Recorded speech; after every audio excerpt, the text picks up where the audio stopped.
Welcome back to another video. It's your Mary Raj. Mummy నోరేం బారేదు, మిరియాల చారు చేయవా? సరే బిట్టు చేద్దాం.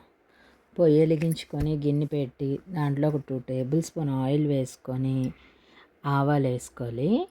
తర్వాత ఎండుమిర్చి వేసి తర్వాత కొద్దిగా పసుపు కూడా వేయాలి.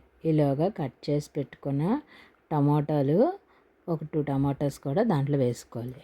మమ్మీ జాగ్రత్త, చెయ్యి కాలుతుంది, సిమ్లో పెట్టుకొని చెయ్యి. సరే బిట్టు, అవి మూత పెట్టి మగ్గించేద్దాం.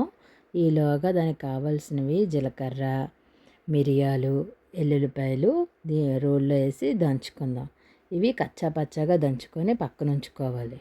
మమ్మీ నువ్వు దంచుకొని మంచి వాసన వస్తుంది మమ్మీ. చారుకి ఇదే టేస్ట్ బిట్టు. ఇగో టమాటీలు మగ్గిపోయాయి కదా, దీంట్లోని చింతపండు పులుసు వేసుకుందాం. మమ్మీ చింతపండు ఎక్కువ వేయచ్చు కదా. వద్దు బిట్టు, ఏదైనా సమానంగా వేసుకుంటేనే బాగుంటుంది. దీంట్లోని సరిపడా ఉప్పు, కరివేపాకు వేసుకొని ఒక పొంగు వచ్చేంత వరకు వెయిట్ చేసి మనం ముందుగా తెచ్చుకున్న పొడి కూడా వేసుకొని ఒక 2 మినిట్స్ ఆగి కొత్తిమీర వేసి ఆపేసుకోవడమే. చాలా బాగా వచ్చింది మమ్మీ మిరియాల చారు.